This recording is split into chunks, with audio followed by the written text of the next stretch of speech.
pure Artificer caster. So I'm always a big caster guy, and I've done a little bit with Artificer casting in the past on live servers, doing a couple lives on it, and messing around with it, seeing, it's just another form of casting. It does just things a little differently. But since I've last done that, they've updated the caster, the trees themselves. They've added an entire epic destiny for it, and they have updated rune arms as well and made them a lot more viable at endgame for casters, for arty casters. So I wanted to try to delve into that, see what can be done, and ended up liking it enough that I'm going to make it my league starter to push up to endgame. With that, some of the strengths that I've noticed with it is that it has pretty smooth leveling, especially with disabling traps. You get your offense, you get your pretty good SLAs right away, with some good AoE. You have your general Artificer spells with some pretty solid AoE as well. And like Flame Turret for some utility. Looking good. Late game, and as you go higher and higher, you'll get spells that scale really well. Arcane Tempest, Chain Lightning, Tech Debt, all very solid spells as they continue to get higher for good CC, good burst damage. And because you're an Artificer, you have self-healing available. All the repair. I'm going Warforged to keep that up. And it'll be fantastic, I think. On the weaknesses, don't have evasion, so some trap boxes are going to be skipped, especially on hardcore, where I don't want to be sitting in traps or have to risk myself going into traps and get instantly popped. Some single target damage I think is going to be a little lacking. It's an inherent weakness of casters. Casters are generally more single or AoE focused by default, and then if you want to specifically focus on a single target caster, it takes a lot of investment, and generally mana becomes an issue, especially as you go higher and higher in the ranks. And trying to balance your rune arm, your trapping gear, your quest knowledge for those traps, your all 4 spell powers that I've managed to balance around. There's a lot going on with the build, and it's pretty dependent on hitting all those marks. So it's a little more complicated in terms of all the things you're applying. With that said, another thing that went into this is that my core group is going to be all Warforges. So I, being the caster, Artificer, will be effectively the group's healer, which gives a nice amount of like a good self-healing for me, and then keeping everyone else topped off. With that, Arcanotechnic, giving a little bit of temp, again, really good slays, leveling up, really free spells, our mana efficiency should be pretty solid, and then just raw spell power. Once you get to the end, more raw spell power, and a lightning strip, which is actually really important. A lot of we have multiple people in our party are going to be doing lightning damage, and so me having the lightning strip is going to be really important to keep that up at all times on mobs that be immune to lightning.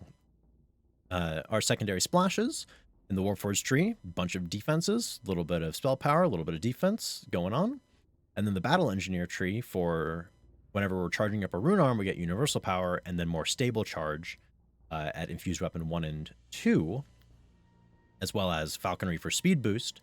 Now, something that can be done a little later is dropping some points out of Warforged tree and dropping all of the slays, because we're gonna have so many abilities by the end game, and getting up to this infused weapon 2 to up that stable charge. And bonus spell power on a higher charge as well. So that'll be nice, just being able to run around and have that burst going. From there, going into Epic Destinies, the Machrotechnic Destiny is pretty much built for caster arty, which is really interesting. I'm exploring the tree and seeing all the different things about it. There's something that I really enjoy. One is right here. Your Blast of Armor blocks 20 points per damage per caster level with no cap. So we're going to have a huge temp HP at all times with that. Going up the tree, we get no fail reflex. We get just a bunch of raw damage. No more arcane spell failure, especially for body feats. So we're able to go adamantine body for extra PRR defenses. And then the force field generator allows, gets good defenses, good 10% absorption for force, pierce, bludgeoning, slashing, electric, sonic, rust. There's a lot going on, and this increased to 15% with a rune arm. Going up, PRR, MRR increased again with rune arm. spell powers, doing great. And then insight bonus to maximum HP, 20% with a rune arm. That's a lot of HP for a caster just to have built into the tree. We also have Tonquin's Hammer for just a big drop a hammer on someone, just ban hammer someone, which is nice. And rune arm caster is now based on the higher of half your character levels versus your artificer levels. So this is and +1 stable charge if we already have the rune arm fees. So we get another stable charge, which is really nice. We also get to apply max and empower meta magic feats to the rune arm. So our rune arm is actually going to start scaling pretty heavily. All of these right here are different drives, which if we look up at Armor of Legends, we, depending on the drives that we've taken, we get bonuses. So we have Spark, Ruin, Efficacy, and the Storm Court. So it's just these. So Efficacy is 5% movement speed. That's great, moving around. Ruin is 10 spell power. And what was the last one? Spark, Ruin, Efficacy. And Spark is 10 energy resistance. I think it's a really fun ability to have. 1 point for so much value. Really nice. We also get all our spell DCs, and then maximum overdrive, giving us a ton of cooldown reduction, 50% bonus to movement speed. Rune arm charge speed is going crazy, so this is a big burst for our rune arm damage. We are not taking evocation spell DCs, and that is because we're going to go over to the Draconic tree, because Epic Strike is a little lacking in terms of overall damage and support for it in the tree. So I went with the Blue Dragon Breath that's getting turned into Energy Burst for double damage, and then I'm taking the evocation DCs here. This is also going to give us no fail. Oh, we have the option to go no fail Fortitude on 1. We're going Wellspring of Power, so double duration on that is really nice. And Scales of the Dragon, giving us 10 HP per caster level. So we have 10 HP here and 10 HP that scales infinitely here. So that's a really nice amount of temporary HP going on for our already pretty tanky build. Those are the big things for these. Looking at the feats, we get our meta magics pretty fast, and with our spell-like abilities happening pretty fast as well, we're going to have pretty good mana efficiency, as well as augmenting that a bit more with mental toughness feats. Inside for reflexes because we're int based, so just to round out our reflexes, and then our spell focuses, and single weapon fighting for a little bonus HP and heroic durability. Into epics, we'll have Wellspring, and then there's a few things going on. Master Artificer, we'll see if we keep it or end up swapping it out for something else. Arcane Insight for more DCs, Embolden for more DCs. There's a lot of different options. Epic Mental Toughness for more crits. A lot of different options for here. If I end up actually using these spells, or if they scale well enough into endgame, it'll be a test. We're going spell power Electric, Fire, Force, and we can drop Hellball for repair.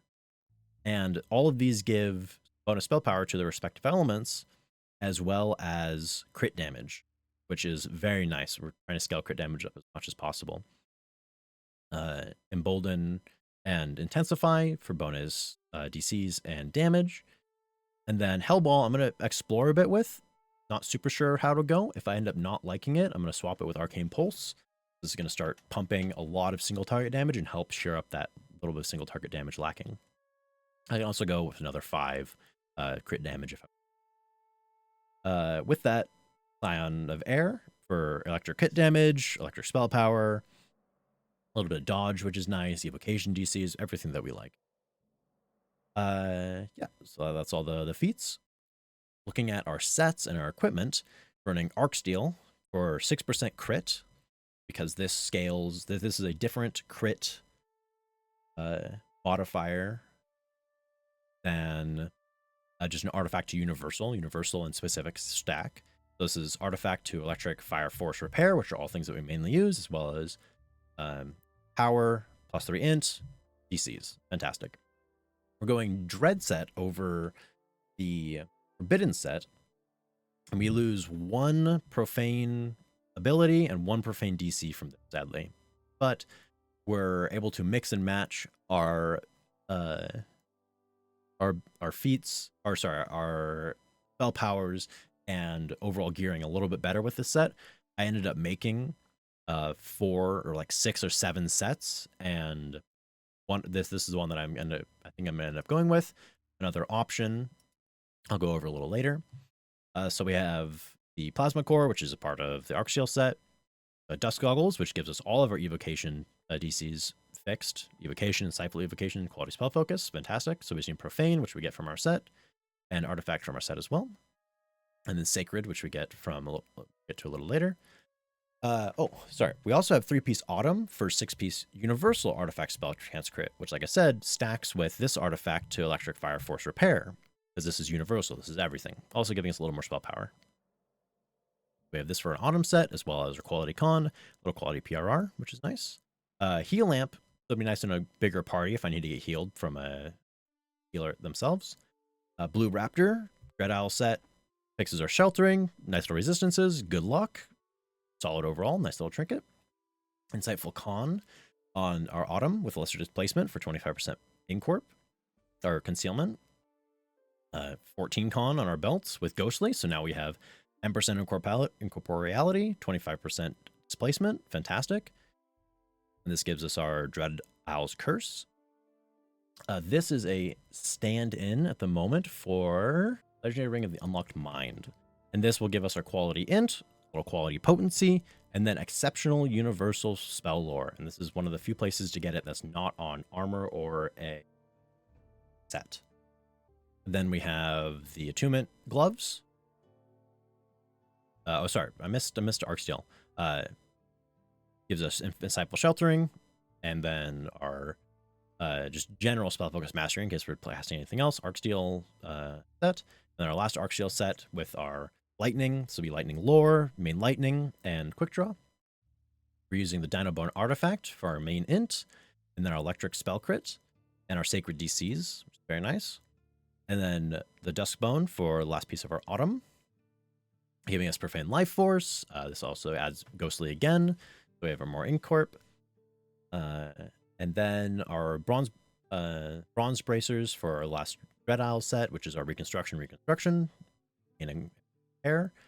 Very nice. The Dread Owls also have a nice little bonus of having a slot like the artifact. So this one is going to have our 20% electric crit damage. Then we have the belt, which will have fire crit damage. This can be fire or force.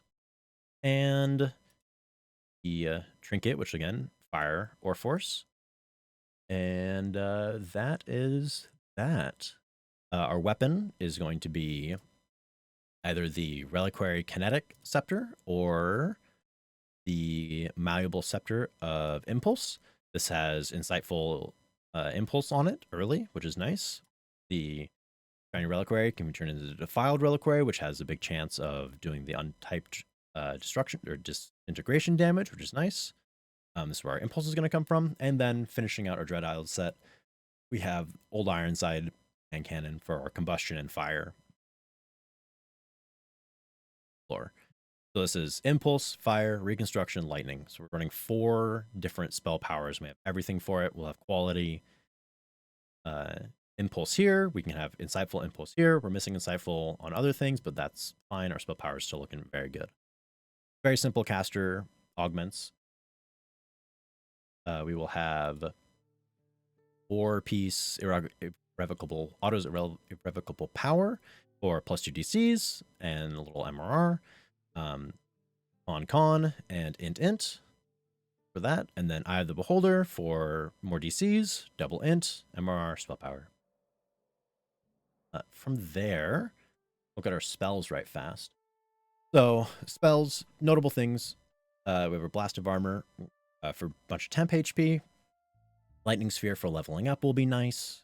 Just deal a little bit extra damage. Blast Rod, again, good AoE damage. The Scorch of Lightning. Flame Turret leveling is really good. It pulls aggro. It does a little bit of fire damage. It's very nice. They actually do a fair amount of fire damage. Lightning Bolts and our kind of Technician Lightning Bolt for a lot of single target damage pretty early. We have a little bit of buffs. Lightning motes do more damage as it continues to scale. We lose a little bit on level 5. We gain Radiant Force Field, which is great for our defenses. Prismatic Strike is Fire, Force, Electric, randomly chosen. We have all of those scaled, so we're good no matter what. And then a level 6 is pretty massive. Reconstruction, Tack Debt, Chain Lightning, Arcane Tempest. A lot of damage here. Good CC, good damage, good damage. This is dot damage. We have another, like, Deadly. Missing out on Deadly sort of sucks. We can end up dropping one of these if they're underperforming for Deadly for our party.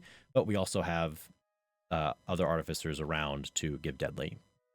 We're here to deal. Our spells also, we have about 90 Evocation DC, I think is going to be pretty good for offensive spells. There's another set which pumps us up to 90 straight up instead of 89, but I think we lose a lot more spell power elsewhere when doing that. So looking at our breakdown,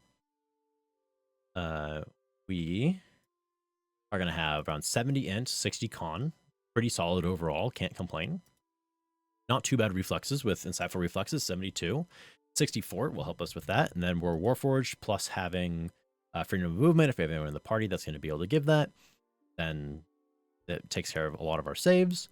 We have 1800 HP plus our Blast of Armor for that temp, plus our Scales of the Dragon for that temp. We have a lot of staying power, combined with 179 PRR for 64% reduction and 90 MRR for 47%. This is rather tanky in my opinion for a caster. Being Warforged, having adamantine armor, having all that with 277 fort, we're going to be a-okay.